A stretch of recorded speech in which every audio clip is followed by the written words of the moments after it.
Isang banda may munting piling, ibig nais niyang iparinig. Pag-aaral patuloy sa walang bahala. Ang karunungan ay siyang mas mahalaga. Nang ibang hinahangat, nalain mong katuladan sa isang tamis-silid may araw na sisikat din.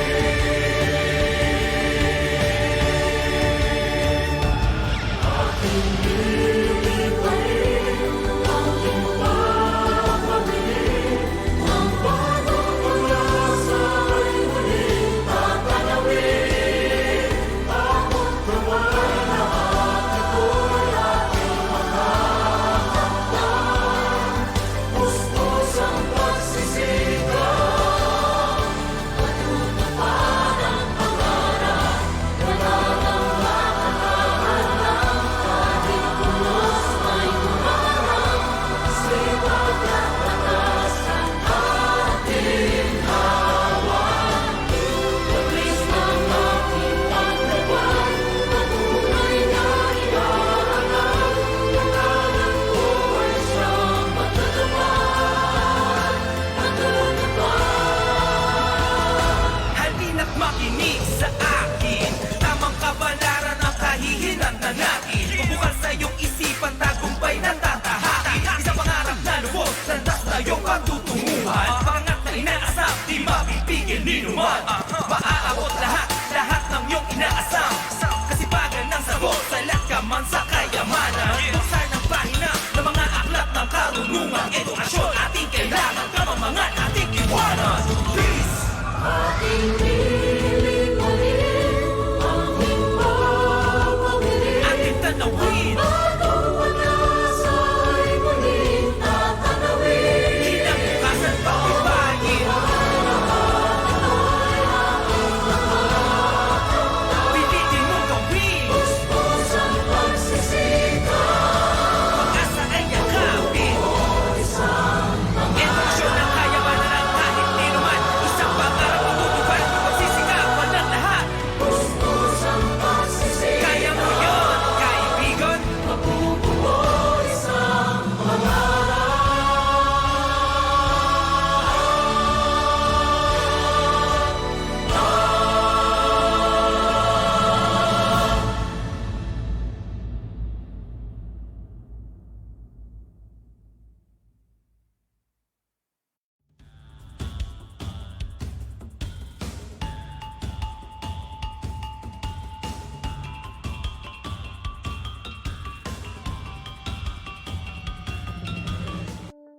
The COVID-19 pandemic has brought unprecedented changes to our usual ways of living. But the Department of Education remains unfazed by these challenges to fulfill the mission of Sulong Edukalidad, the rallying call for national effort to deliver quality basic education to all Filipinos, which involve aggressive reforms in the 4 key areas: the K-12 curriculum review and update, improving the learning environment, teachers upskilling and reskilling, and engagement of stakeholders for support and collaboration to move forward together as we prepare the education system for the future. The call for Sulong Edukalidad will continue, and we have built the framework of the Basic Education Learning Continuity Plan, or the BELCP, to put the needs of the learners at top priority. DepEd's BELCP is the major response and commitment to protect the health, safety, and well-being of learners, teachers, and personnel.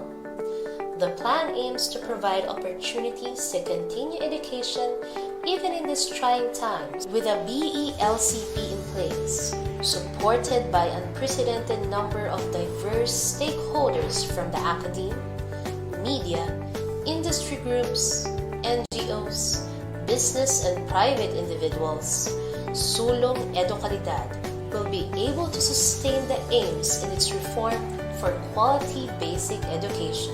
In our journey towards quality education, we have established the 4 pillars of aggressive reforms from the start, and we have been continuing to progress in these pillars. In improving the learning environment, we took action in the construction and rehabilitation of school buildings, ensured the availability of learning materials and equipment, and prioritized our last mile schools.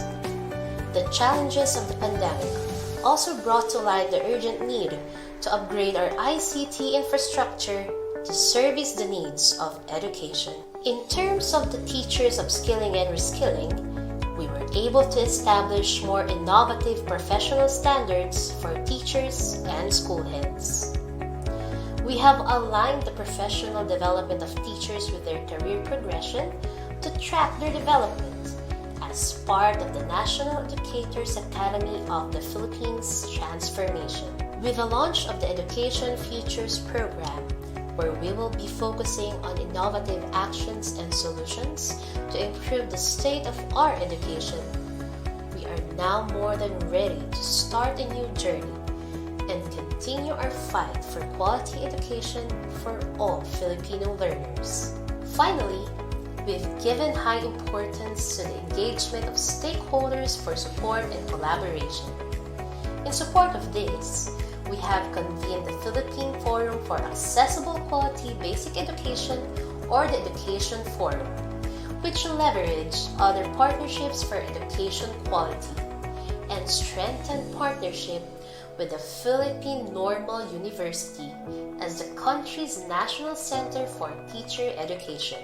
The department has also been developing a professional development program for teachers and school leaders in order to equip them with the skills, materials, and data that will allow them to help their students prepare for PISA 2022. This intervention consists of the following components: online training for teachers and school leaders, development of learning materials and practice tests for students, deepening the analysis of the PISA 2018 results, and supporting school-level action research. Now that the year is about to end, our commitment to Sulong Edukalidad will continue and will be far from being gone. With a lot at stake, considering our new knowledge and experience from this year's challenges, we are equipped to face a new future. As we head on to the future where we will face many challenges and uncertainties, the department will always be the guardian of every Filipino learner's right to education.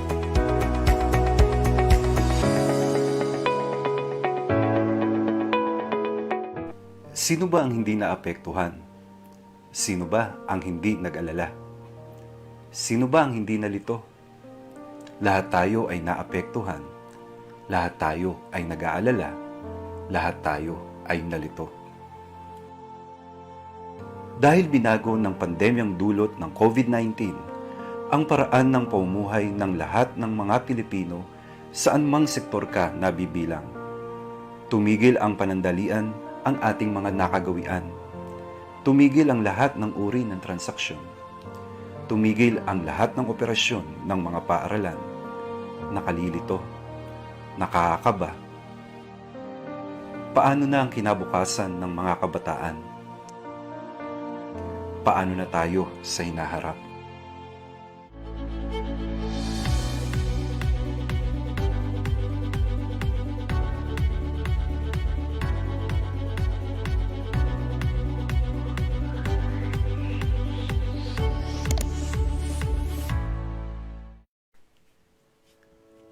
Opisyal na nilulunsad ng Kagawaran ng Edukasyon sa pangunguna ng Office of the Undersecretary for Curriculum and Instruction ang DepEd Teaches.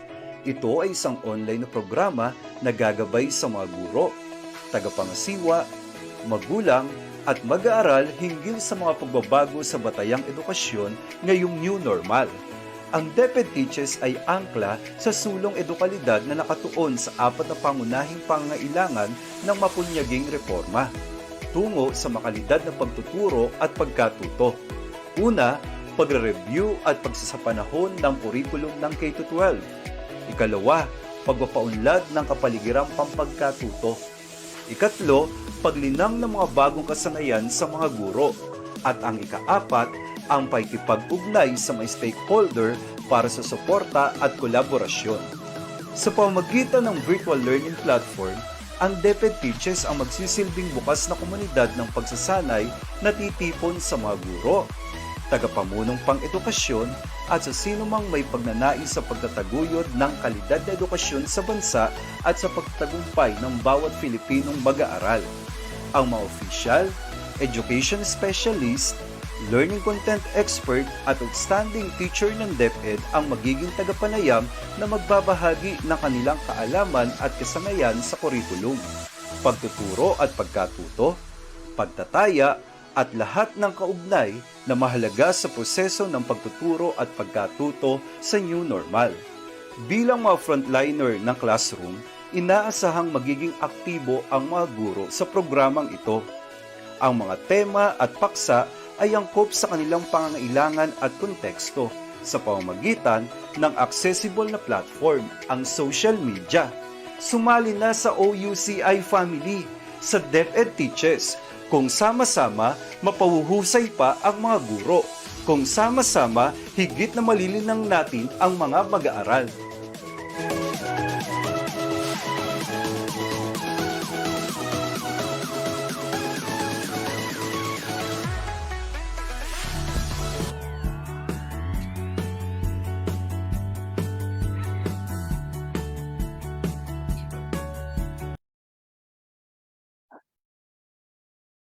Does age matter in learning? Does learning only happen within the four corners of the classroom? Is education limited only to the youth sector? Does education only take place in a formal instruction? If you want to know the answers to all these questions, then we are delighted to be of service to you once again here in DepEd Teaches. Welcome to our 37th episode where we will be discussing hindsight, insight, and foresight, lessons and ways forward in alternative learning system. We know it has been a busy week for everyone as we have officially commenced the start of a new school year, the school year 2021 to 2022. But we are also thankful that you still find time to join us here in the simulcast streaming in our various channels, the DepEd Philippines Facebook page, DepEd Tayo, and DepEd YouTube channel.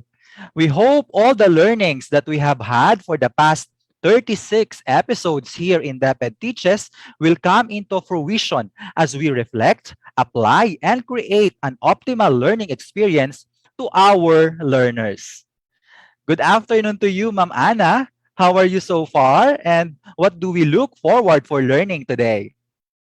A blessed afternoon, everyone. Hello, Sir July. So first and foremost, again, we just want to congratulate everyone, especially our dear teachers, for a successful opening of classes. Our hopes and prayers that may we maintain good health, good sense, and good life for this new academic school year. If last year we were like strangers in a new environment, but come along this way, we were able to conquer and adjust. So this time, it's going to be a more exciting journey as we reflect on our learning last year to further improve our current situation. And today, we will rediscover the alternative learning system. ALS is a parallel learning system in the Philippines that provides opportunities for out-of-school youth and adult learners to develop basic and functional literacy skills and to access equivalent pathways to complete basic education.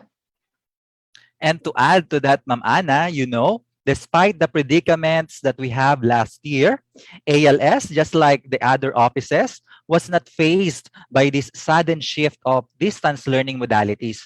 For the office in charge of the ALS Task Force program is able to fulfill its mandate and more so introduce innovative, practices responsive to the changing needs of our out-of-school youth and adult learners in the new normal.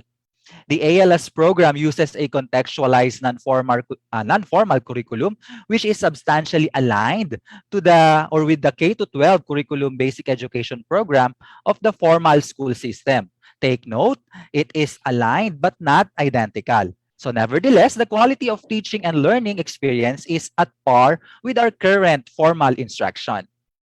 Indeed, Sir July, and with the ALS program, this only proves the Department of Education remains steadfast to its commitment to protect and promote every right of Filipino to quality, equitable, culture-based, and complete basic education. We would like to emphasize the words quality and equity for every Filipino, regardless of gender, age, ethnicity, and socioeconomic background. Everyone, anyone can continue and complete their basic education. And this is what ALS is all about. And the success of the ALS program is not made possible without the hard work and genuine service of our partners in the field. Our mobile teachers, instructional managers, literacy volunteers, district ALS coordinator, ALS regional and division focal persons, and stakeholders for working with us in the past years to help us realize every dream and aspiration of ALS learner. And today, we are fortunate enough that we get to listen to another incredible speaker who will share with us the challenges and opportunities gained since the pandemic and how we are preparing and moving towards a more efficient and effective implementation of the ALS program this coming school year. But before we reveal to you our esteemed resource speaker, let's have first a short brain exercise. We will show you 4 statements about the ALS or ALS learning strand, and we give some hints using configuration to figure out the correct answer. The statements are related to ALS curriculum, and you get a clue based on the configuration. So as usual, we will give 30 seconds for you to type in your answer in our comment section. I hope everyone is ready now. So, Ma'am Anna, please take it away. All right, so let's begin. Our first question. Please show the card now. This refers to one of the learning strands of ALS that aims to develop the ability of out-of-school youth and adults to access, critically process, and effectively use available information in a variety of media. What do you think is the correct answer? You have your clues based on the configuration. You may type in your answer now for 30 seconds.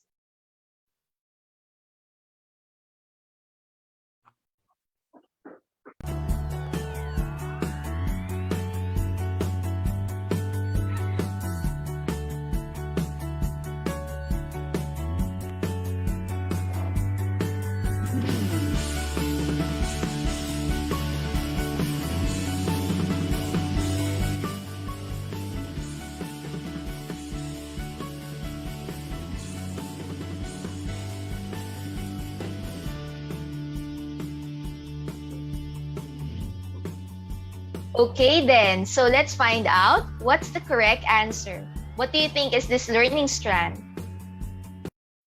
Okay, the correct answer is communication skills. Communication skills learning strand in English and Filipino are strands in ALS that involves the 5 macro skills. So we have the listening purposively and critically, speaking clearly and appropriately, reading to process and critically use information from a wide range of written materials and other forms of media, expressing one's ideas and feelings clearly and effectively in writing, and viewing to demonstrate critical understanding and interpretation of visual media. As we all know, communication skills, these are very important skills that we must possess for any type of work we need. It's indeed good to know, Ma'am Anna, that communication skill, which is also a 21st century skill, is being integrated in the ALS program. All right, now for our second question, kindly show the card in our screen.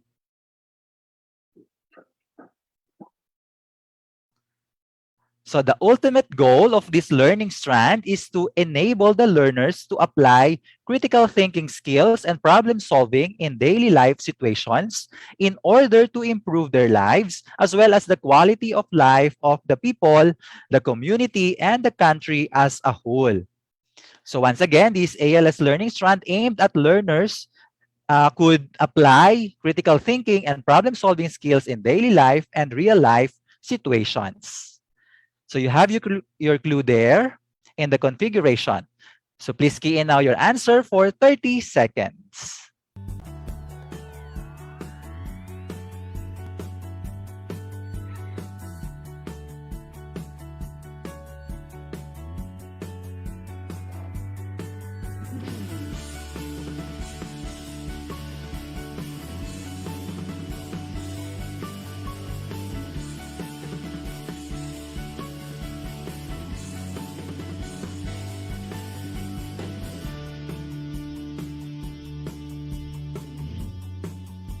All right, now let's try to reveal the answer.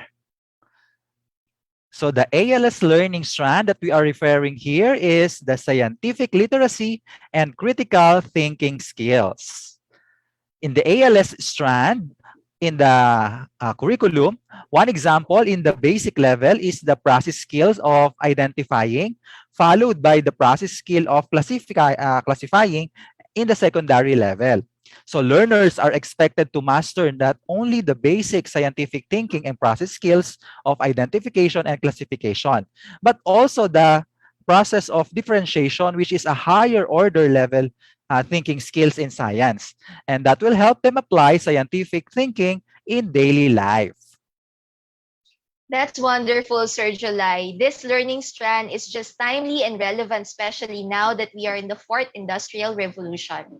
Okay, so to continue, let's have the third question. Please show the card now. This learning strand addresses the needs of us learners to develop basic skills in ICT use and digital literacy. Again, this learning strand aims to develop basic skills in ICT use and digital literacy. What do you think is the correct answer? Please share your answers now in the live comment section.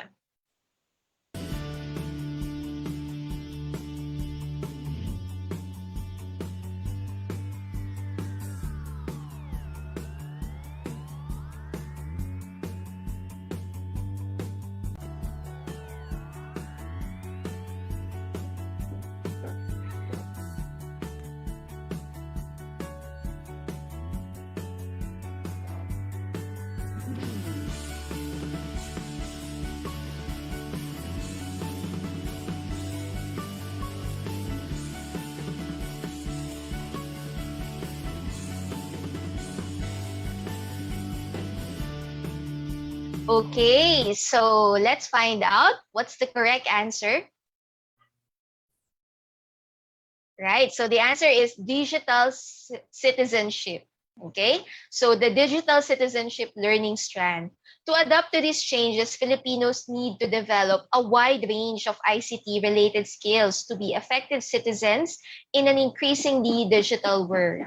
So this learning strand seeks to help equip us learners with critical knowledge, skills, and values to be able to live and work effectively as part of the digital universe. And now we are doing distance learning and blended learning modalities. The more digital citizenship learning strand is helpful and more relevant to our learners. That's another good key point, Ma'am Ana, that ALS also intends to develop digital citizenship that is very much needed in our present technological and educational landscape. And now for our last question. So please show the card to our audience. This learning strand focuses on the attitudes, skills, and knowledge or even competencies necessary for earning a living and promoting a sustainable lifestyle. So again, this learning strand focuses on skills, attitudes, and knowledge necessary for earning a living and promoting a sustainable lifestyle. So the configuration there would serve as your clue. So please key in now your answer for 30 seconds.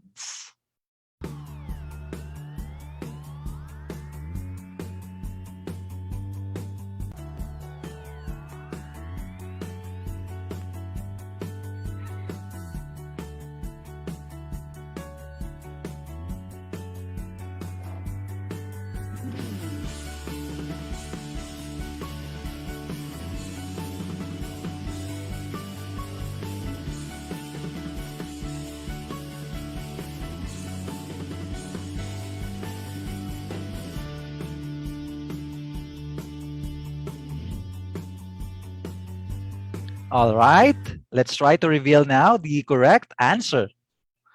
So the ALS learning strand that we are referring here is the life and career skills. So this learning strand covers the ability to earn a living through employment or self-employment or entrepreneurship.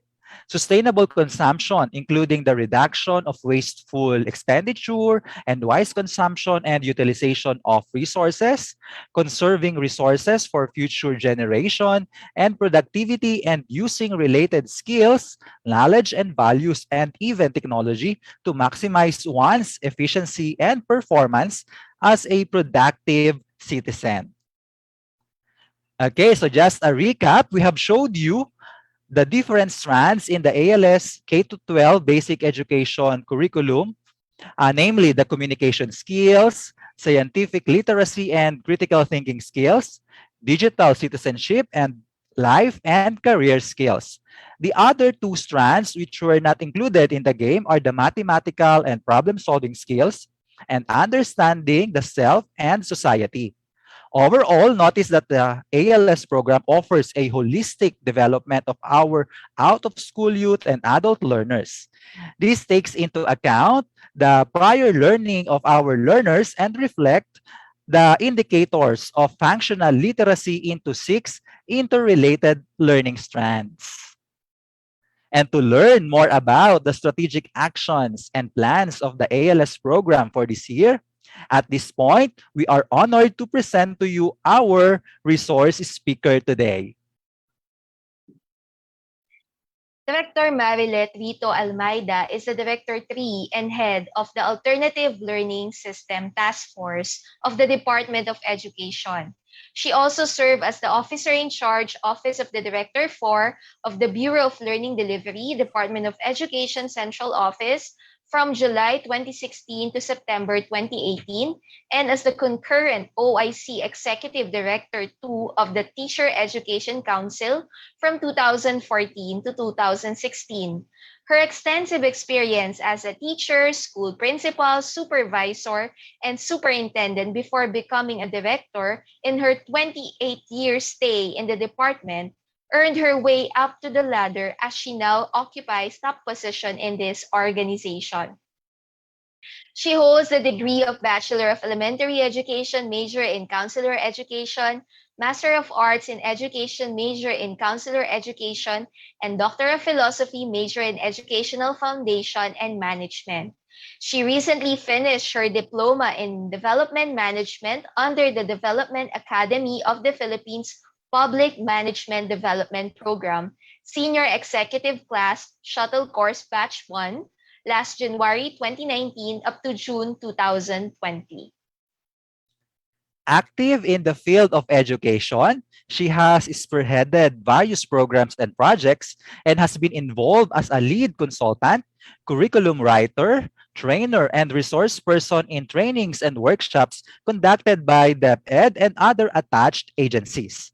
Her remarkable involvement in the field of education is characterized by her dealings with the less fortunate and marginalized learners in the society, mostly that of the out-of-school children, youth and adults, Muslim learners, indigenous people learners, learners with special needs, persons deprived of liberty, decommissioned combatants, rebel returnees, and drug surrenderers. Her passion and dedication to deliver education for these kinds of learners is foremost in her advocacy as an educator and a public servant. So, ladies and gentlemen, please welcome the Director 3 and Head of the Alternative Learning System Task Force of the Department of Education, none other than Director Marilette R Almayda.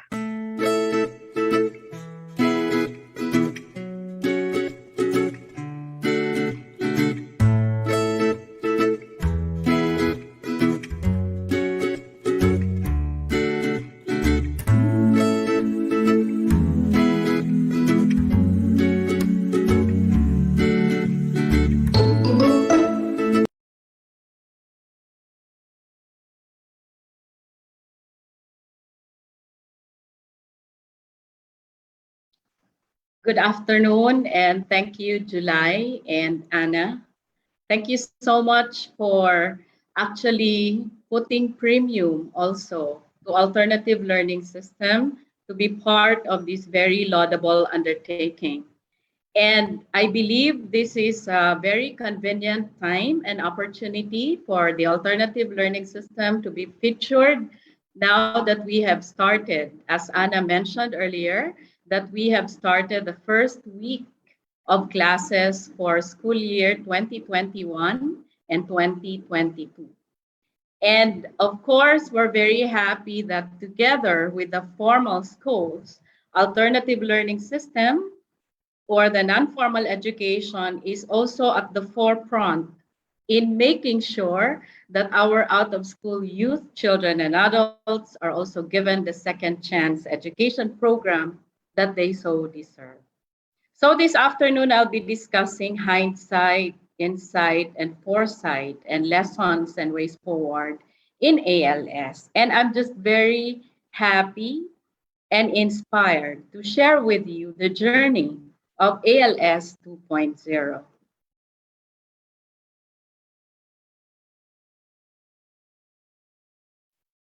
So what is ALS 2.0? It's actually the result of the close collaboration of the Department of Education, as mentioned in our Sulong Educalidad. The collaboration with stakeholders is really very important. So with our stakeholders, we reviewed, we evaluated, we updated the various components of ALS, such as, of course, the one that you had for preliminaries on the aligned K-12 ALS curriculum, the modalities, the resources, assessment, including stakeholder engagement. In 2019, we were able to finalize the enhanced ALS K-12 basic education curriculum when we also rolled out the 5-year ALS 2.0 strategic directions or roadmap so that we'll be able to continue delivering priorities to expand and strengthen the alternative learning system. So this is actually showing to you the roadmap which the DepEd ALS Task Force developed together with the World Bank.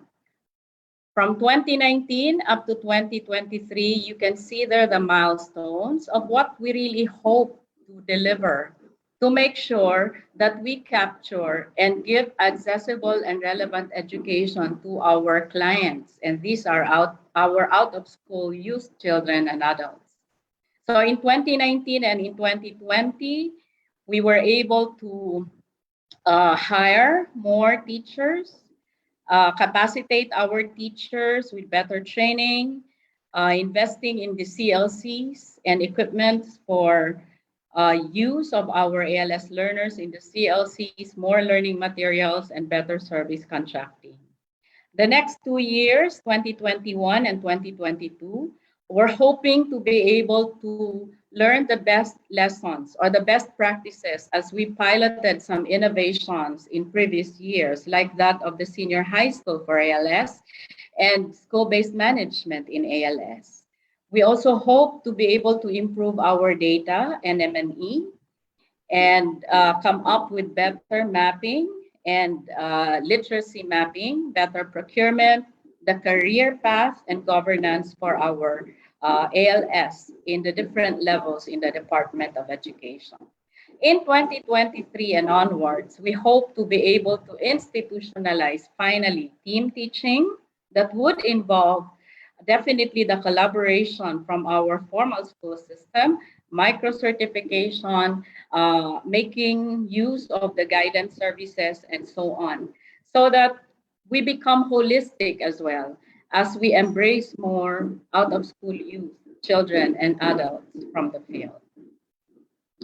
So let me share with you our ALS enrollment for school year 2020 and 2021.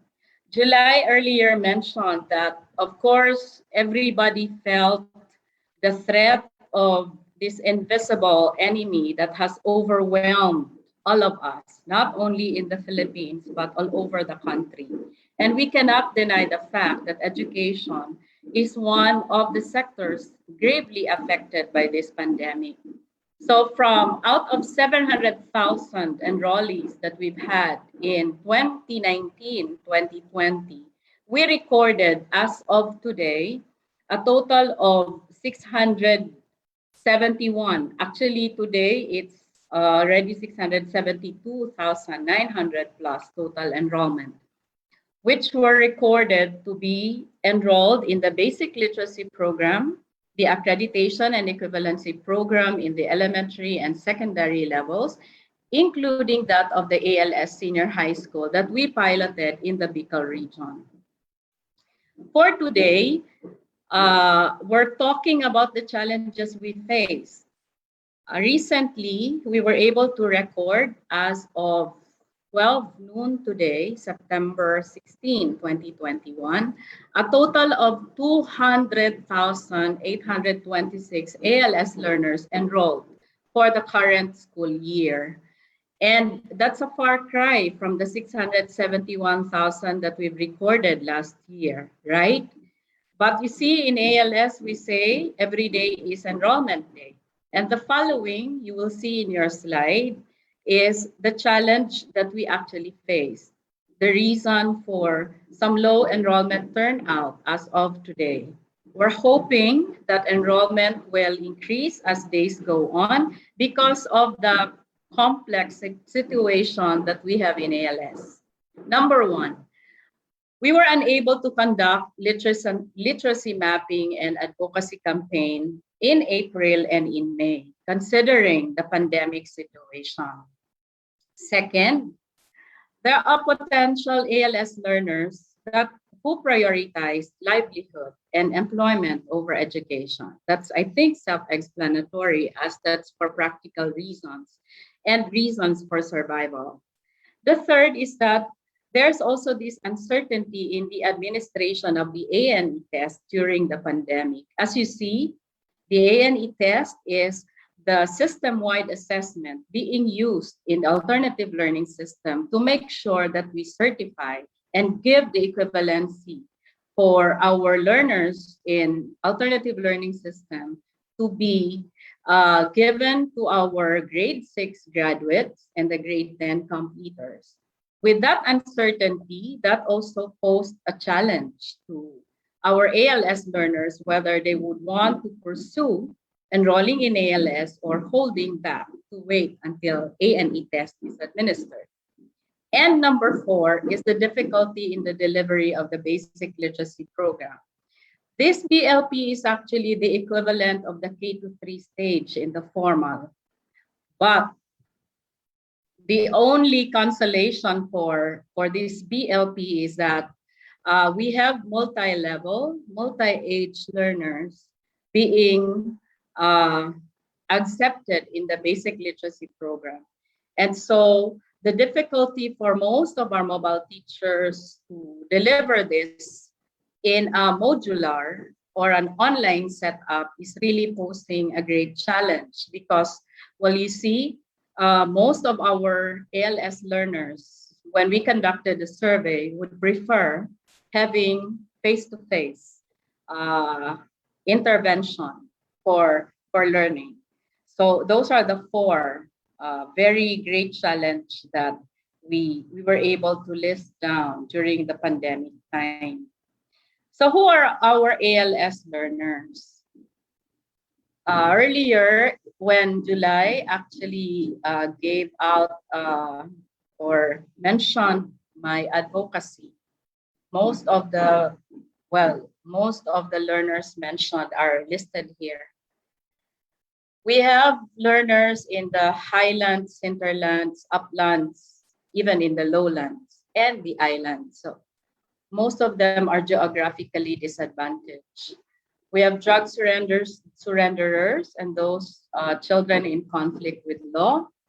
We have learners with special needs, single parents, adults, overaged. We can actually record as old as 75 years old, availing alternative learning system. And we do not deny this urge or interest of our seniors to really get second chance education programs. So they are welcome in the ALS. We also have learners who are chronically ill, those who are detained, or whom we call as persons deprived of liberty, internally displaced. We have senior citizens, indigenous people, Muslim learners, housewives, street dwellers, and even domestic helpers. You name them. Anybody who would want to avail of second chance education program are our ALS learners as we give out intervention to them. Let me give you also some important data on the learners that we were able to serve in the past years. For 2018-2019, this is actually, I think, the highest recorded enrollment so far, as we were able to enlist 840,267 learners, encompassing basic literacy program, accreditation and equivalency in the elementary level, and accreditation and equivalency in the secondary level. Take note, my dear colleagues and friends, that in the distribution of enrollment or enrollees in the three programs, you will notice that the bulk of our learners are actually in the secondary level, those wanting to be able to acquire junior high school level of education. For 2019-2020, we noted a slight reduction in enrollment as we were able to list 759,723 last 2019-2020. Just the same, you will notice in the distribution in the different programs or levels of ALS, 575,587 are learners in the secondary level. We also have our data for the drug surrenderers. If you will notice, we have over 2,500 in the entire country. There are regions that do not have the data yet, but we're hoping somehow that we keep on updating the LIS or the Learner Information System so that we can also capture all these things. This is just telling us that the alternative learning system is not only offered to our out-of-school youth, children, and adults in the CLCs or the community learning centers being delivered by our mobile teachers, but we also have data on drug surrenderers being housed in Bahay ng Pag-asa or the rehab centers. Here are the data for the regions in the different learning centers and in the rehabilitation centers that we are catering to all over the country. We also have learners who used to be members of the ASG. So in 2019, we were able to conduct the graduation of 49 former Abu Sayyaf group fighters who graduated from ALS in Basilan. And if you will notice, we have females here. These are actually the wives of our ASG leaders. and they were actually accommodated in tertiary education and also in tech law or the middle level skills development, just showing that we are for inclusion and we welcome those who really want to continue or pursue education, even for a second chance. Okay. I've mentioned this ALS school-based management as one of the innovations that we are pursuing. In the meantime, last year in 2020, we were able to pilot 100 schools across the country that were actually given the go signal to pilot test school-based management in ALS. We were able to download subsidy or funding for all these 100 schools in the amount of 117,970 per school, so that they will be able to somehow set up a conducive learning environment for alternative learning system being housed in schools. As you see, we have a lot of community learning centers in the barangays, even in the markets, LGU provided, in some abandoned school sites, and so on. Now, we want to be able to be true to what studies are telling us, that even for ALS, a very conducive learning environment is one key factor in making sure that quality education is given to our ALS learner. I think that's a given. That's actually a minimum standard that we need to provide. That's why we are pilot testing 100 schools, both in elementary and secondary, to see how well we can process or make use of fund subsidy for ALS being in school-based management of the formal schools.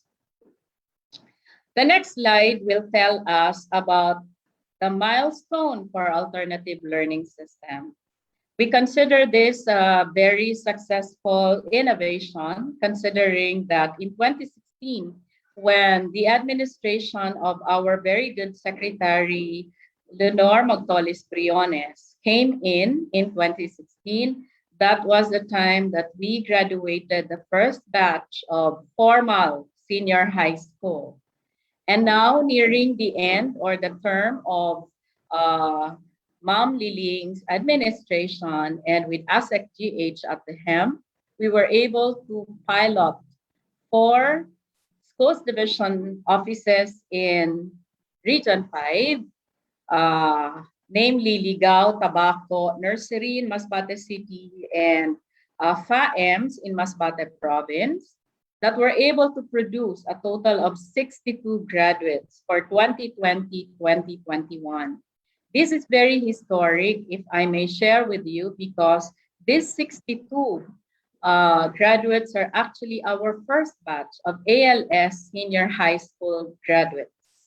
And we're very happy that it's not only in Bicol that the pilot implementation is being undertaken. In 6 or 7 regions now, we already have grades 11 and 12 as well. And so we see in the future succeeding graduation for our ALS senior high school. So that's a very welcome innovation, and we're very happy that our ALS grade 10 completers will be able to go to the next level of education for them to be considered as a K-12 graduate. Okay. Let me also share with you some data on the ALS accreditation and equivalency test. If you will notice, in the pandemic, now that we're in the pandemic, there has been no administration of a face-to-face or even a computer-based accreditation and equivalency test. So we have here the records of our A&E test passers for the elementary level and the secondary level. You see those who enroll in ALS, there's a number from that particular enrollment that would complete the entire learning intervention. And from the completers, there would be a number who would be taking the A&E test, and from there, of course, the passers. So for 2016 to 2017, we have recorded 44.89% percentage of passers for A&E test. Also, for the 2017-2018, we recorded both for the secondary 74% and then for the elementary 60% passing rate for A&E. Unfortunately, for 2019, we weren't able to administer the A&E test, as I've mentioned earlier. What we did was to come up with a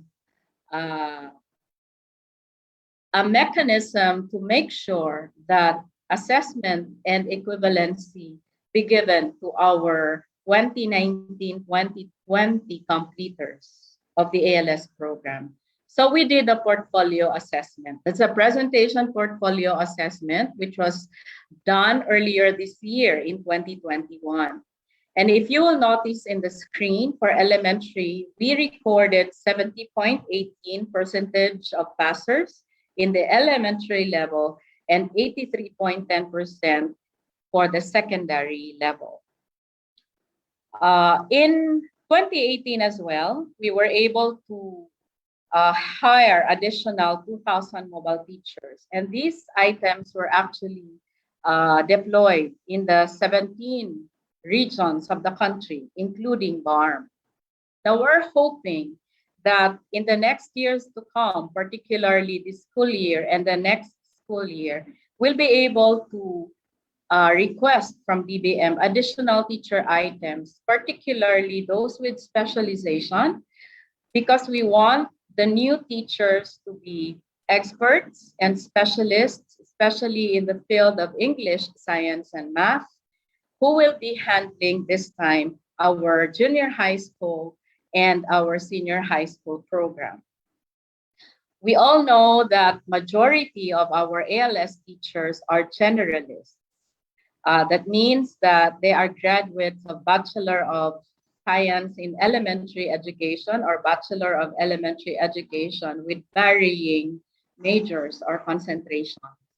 We want to be able to deliver the K-12 curriculum for ALS, and so we know that we really need to partner that with experts or specialists, teachers who can really deliver the curriculum for this higher level of education. Currently, we have 10,000 teachers in ALS that would include our mobile teachers and district ALS coordinators. These are formal regular teachers in the plantilla. We also have literacy volunteers who are either paid by DepEd, being subsidized, or being supported by corresponding LGUs.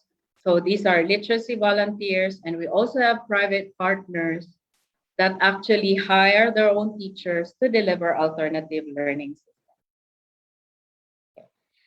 So in 2019, as far as our curriculum is concerned, we released the ALS K-12 Basic Education Curriculum back in 2019. This is enhanced. And in 2021, right now, it's under work that we are aligning the draft ALS Senior High School curriculum with the most essential competencies for ALS Senior High School. This is actually currently being developed. We have our consultant being supported by Asian Development Bank, and we really hope that at the end of the year, we'll be able to come up with a policy cover for this alignment in ALS Senior High School curriculum. As far as our ALS learning delivery modalities are concerned, we listed here the following most commonly used: modular, blended learning, online, radio-based instruction, TV-based instruction, particularly that of the Solar Learning Channel, because of our close partnership with them. You will notice, first bullet is modular. Even before the pandemic, ALS is already delivering modalities in module form. That's the basic way of learning intervention for ALS, whether they are in the CLCs or they are being done one-on-one by the mobile teacher and the learner wherever in the community or in the school. We already have modules and of course the radio-based instruction.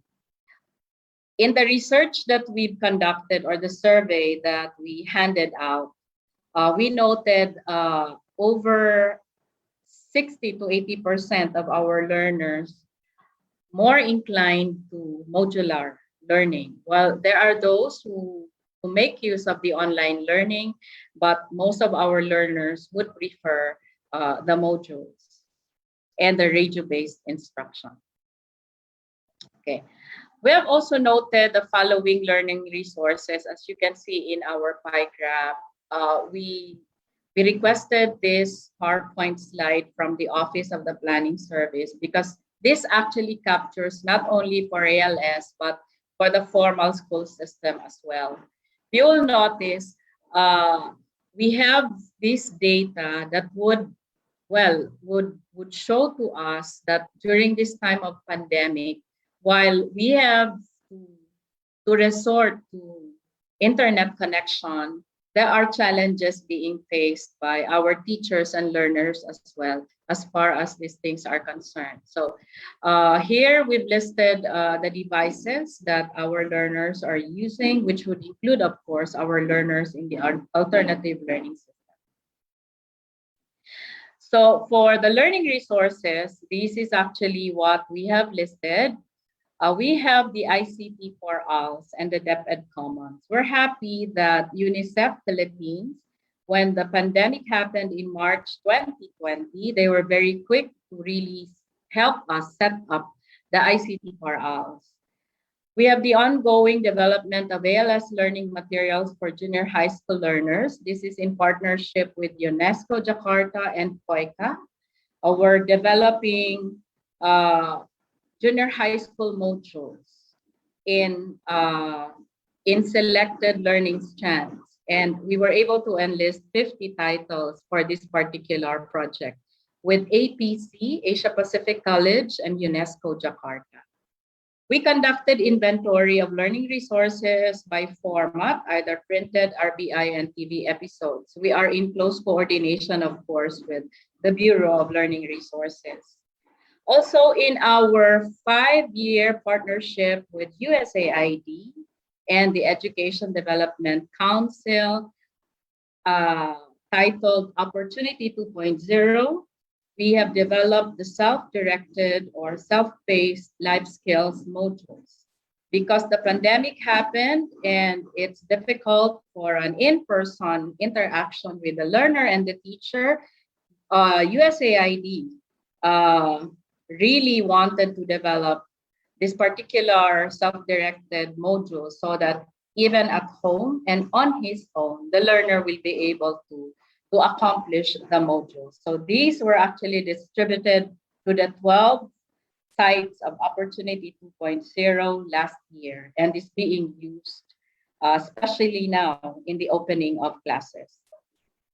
We have uploading of existing ALS learning resources in the learner management system in partnership with Sandiwaan through the project ALS Convergence. This is specific in NCR.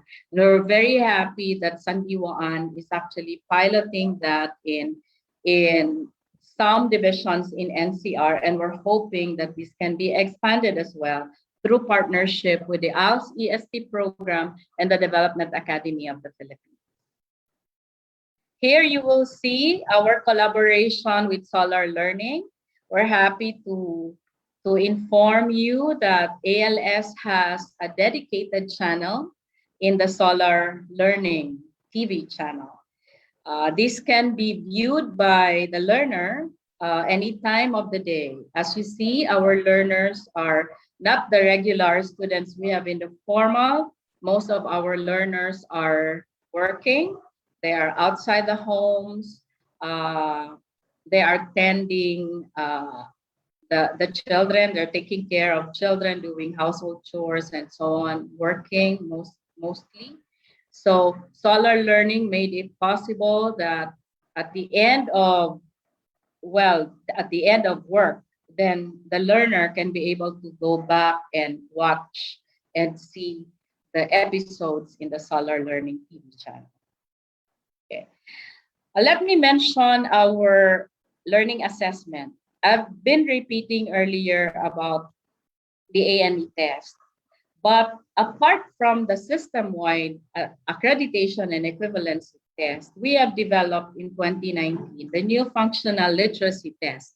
This is actually the test being administered to the learners at the beginning of the learning intervention to get to know their level, so that we will know also the prior experiences that they've had, and the results of such will be significant input in the individualized learning agreement, which is the ILA.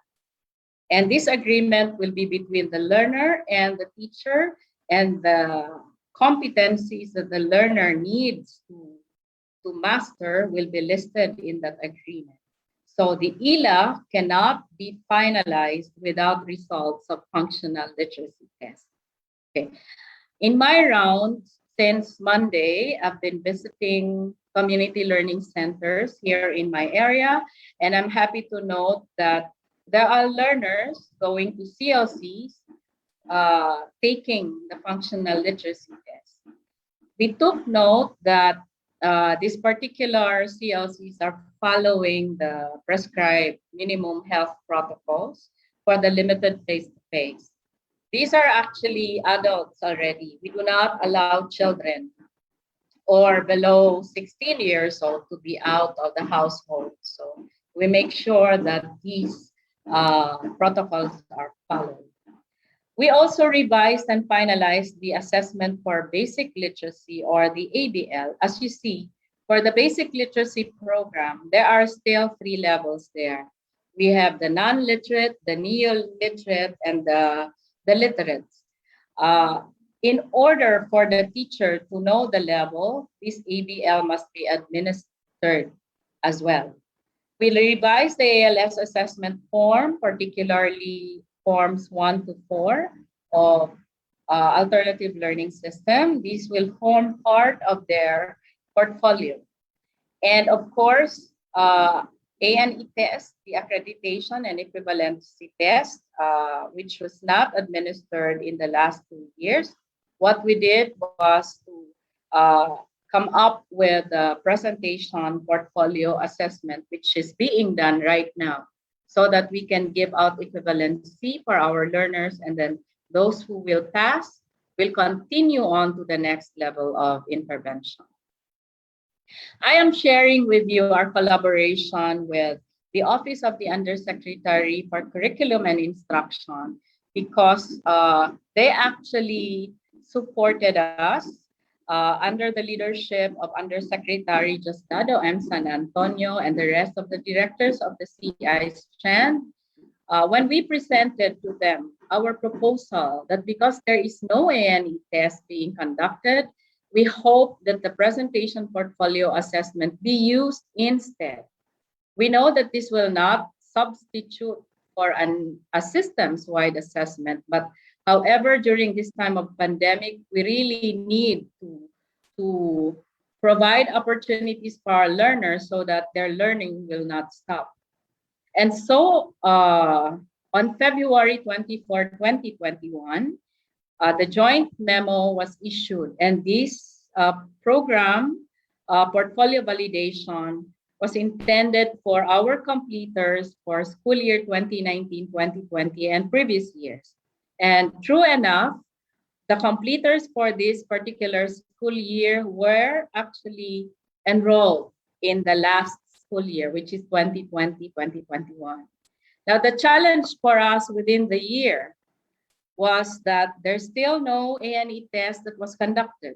And so we gave out the second round of portfolio validation, and this time, the portfolio assessment validation is for the completers of school year 2020, 2021, and previous years. It's still happening right now.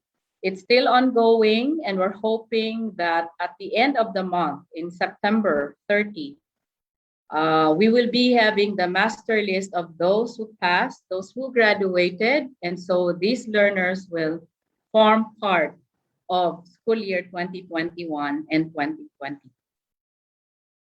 Okay. What were the policies that we have issued?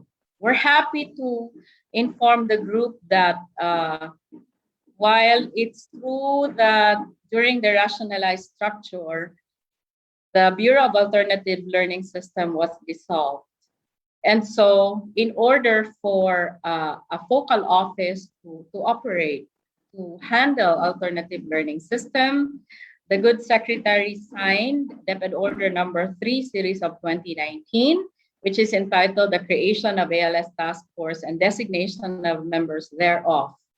It's the office that I am handling now, together with 10 technical staff, which we actually invited over or designated on detail in the ALS Task Force to be able to deliver the mandates of alternative learning system.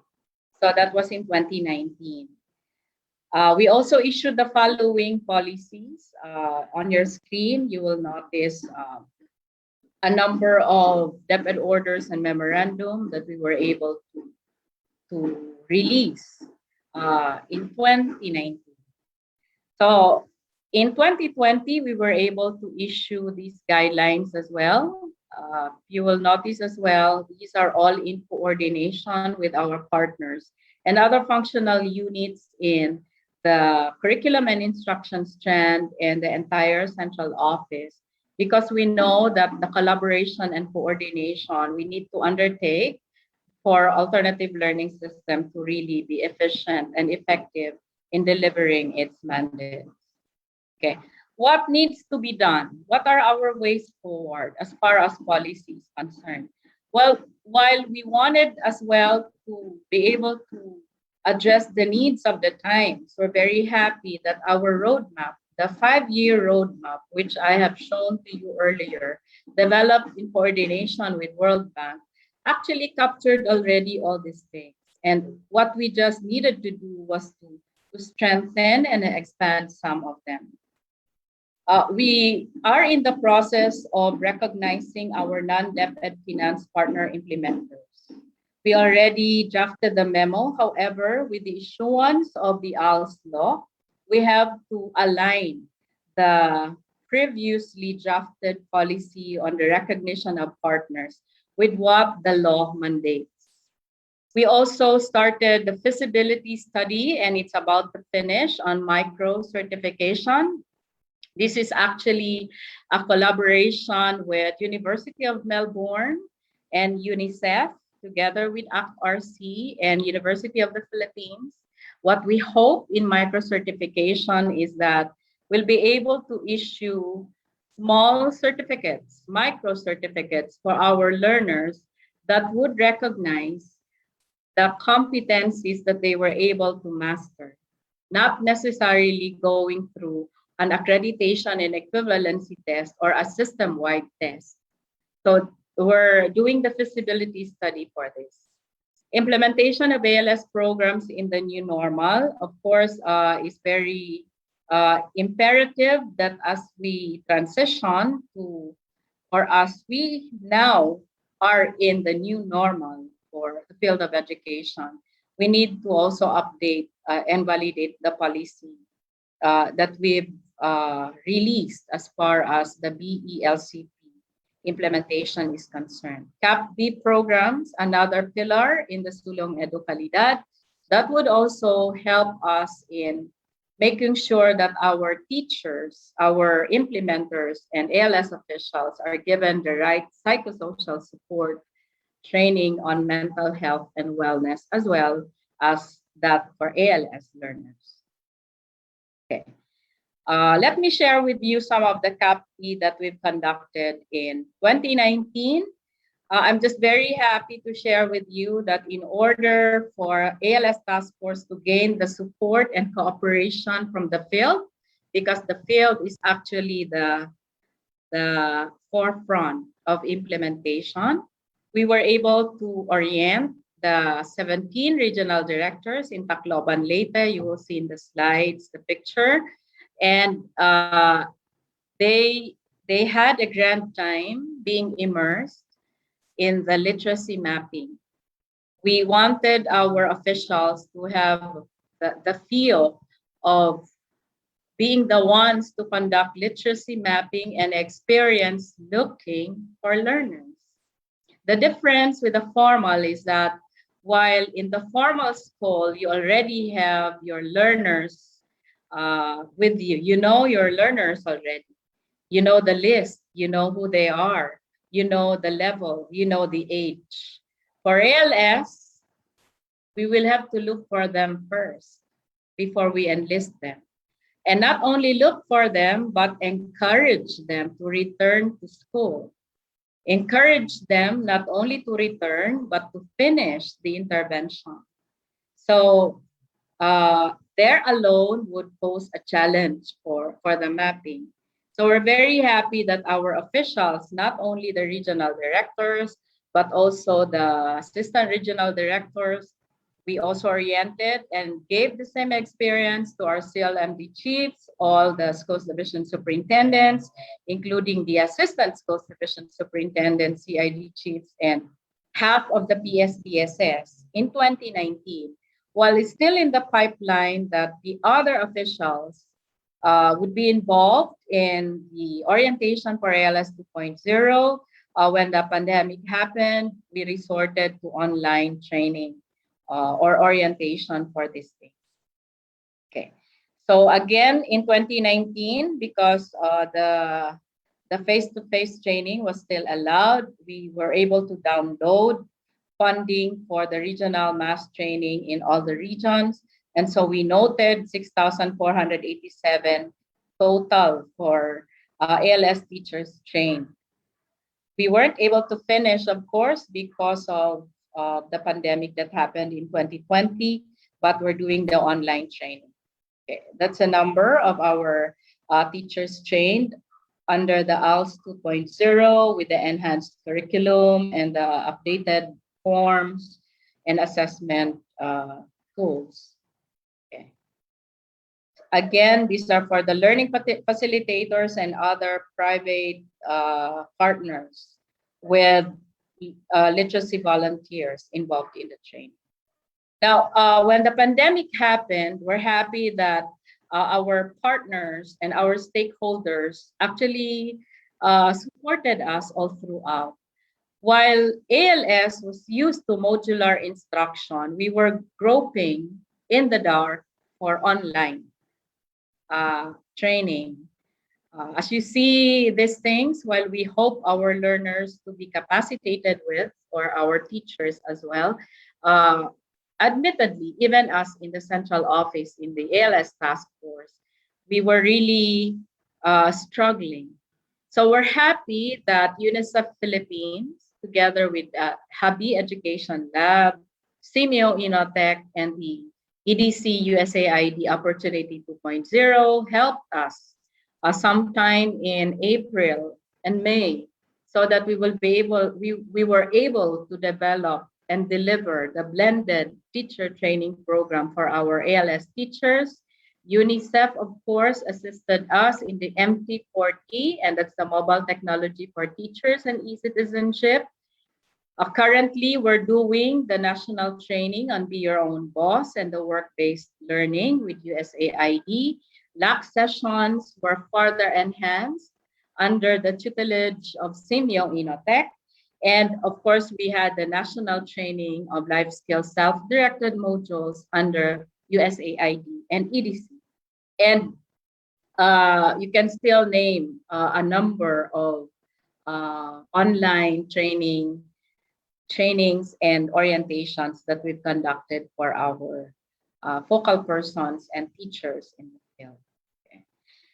Also, we have for advocacy, if you will notice, we have the ALS 2.0 FB page, and we constantly update that with best practices, announcements, and sharing from the different regions as far as ALS implementation is concerned. You can see the link and the Facebook page, and I'm sure most of our teachers are accessing information posted in that page. Okay. In 2019, to give honor and recognition to our hardworking and deeply committed ALS teachers, we recognized them on a national level. That was in December. So these are the faces of our unsung heroes in alternative learning system, plus a lot more behind them. And we really hope we continue with giving due recognition to the services offered by our ALS teachers. Okay, let me share with you another legacy of this administration to alternative learning system. And I'm happy to highlight in this particular session in DepEd Teaches the ALS law, or the Republic Act 11510. The title is an act institutionalizing the alternative learning system in basic education for out-of-school children in special cases and adults, and appropriating funds therefore. Now, I listed here 6 very important guidelines or highlights. Number 1 is the creation of the Bureau of Alternative Education, or the BAE. We're happy that one of the highlights of the law is the creation of this bureau that will now be the focal office for effective and efficient implementation of alternative learning system. We will be hiring 60 new items, and we're happy that DBM already approved and released the NOSCA last May, and we're just waiting for the policy to transition so that we'll be able to hire and invite our well-meaning ALS advocates to join us in the Bureau, because we really need people who would be one with us in making sure that ALS is in good hands. Second is the implementation of priority non-formal education programs. So another highlight is the FELP, or the Functional Education Literacy Program, apart from the ones I have mentioned earlier today. Expansion of ALS Teachers Program, together with BHROD, we are already in conversation about the one career path for the teacher, so that even if you are handling ALS program, you will also receive the same benefit of being promoted to either master teacher, to school head, and so on. So that we'll be able to have the clear delineation already of how to be able to develop our teachers professionally and personally. Provision of all CLC, it's part of the mandate of the law that every LGU, municipality, or city is mandated to build or construct at least one community learning center. Strengthening partnerships with other government agencies and LGUs. Again, this is another highlight, as this emphasizes the role of the different government agencies like CHED, PTI, DOLE, DBM, DSWD, TESDA, and so on.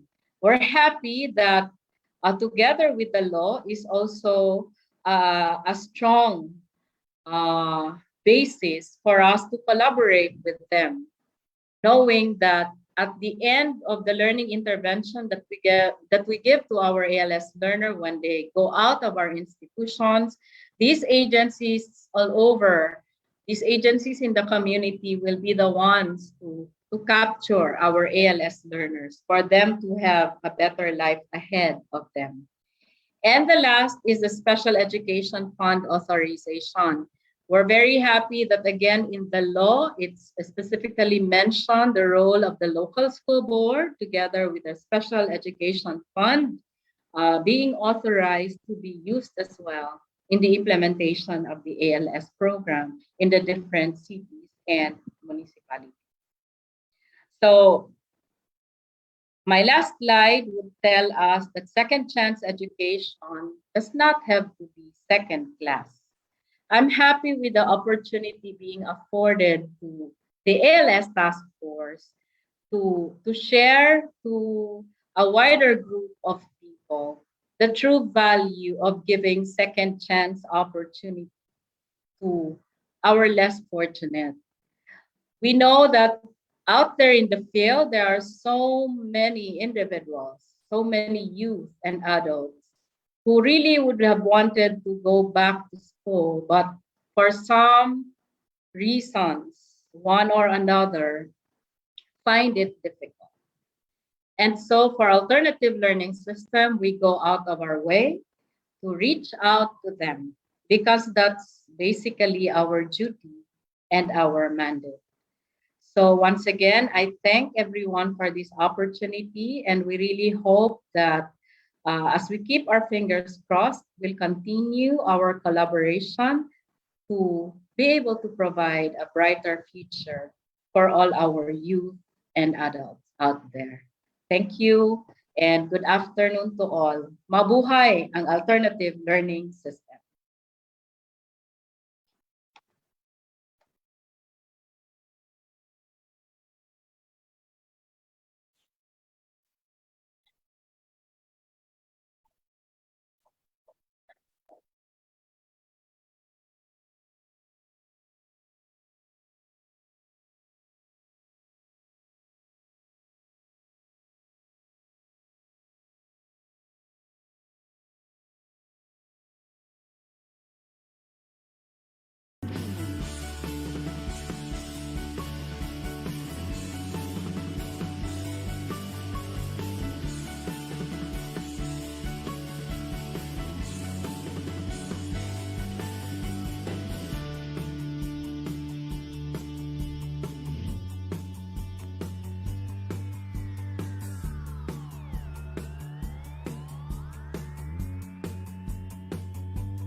Thank you so much, Director Marilette Almayda, for a very clear and comprehensive presentation about the Alternative Learning System program.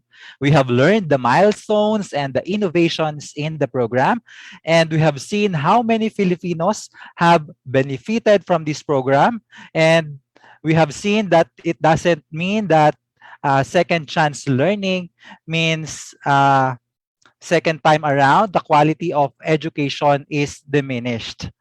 So once again, thank you so much, Director Almayda, for gracing our activity today. All right, and now just keep on sharing your insights here in DepEd Teaches to all our viewers. You can share your insights in our comment section as well as in your own social media accounts like your Facebook page or Twitter account. Don't forget to use the hashtag I support DepEd Teaches and hashtag DepEd Teaches episode 37.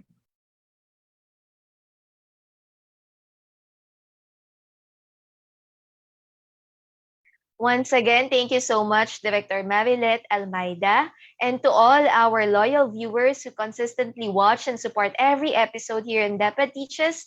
Thank you so much for tuning in. And if you haven't registered, just check the link we just shared on the screen. Our evaluation will be given next week, so please take time to visit our official Facebook page, the DepEd Teaches, so you can view again the episodes and be ready to pass our evaluation next week for you to receive your certificates. We hope you had another wonderful learning journey with us. And this ends another episode. On behalf of the Curriculum and Instruction Strand, let's all persevere and aim for excellence for every Filipino deserves equal access to quality education. Hence, our mission here on DepEd Teaches is empowering teachers, enabling learners.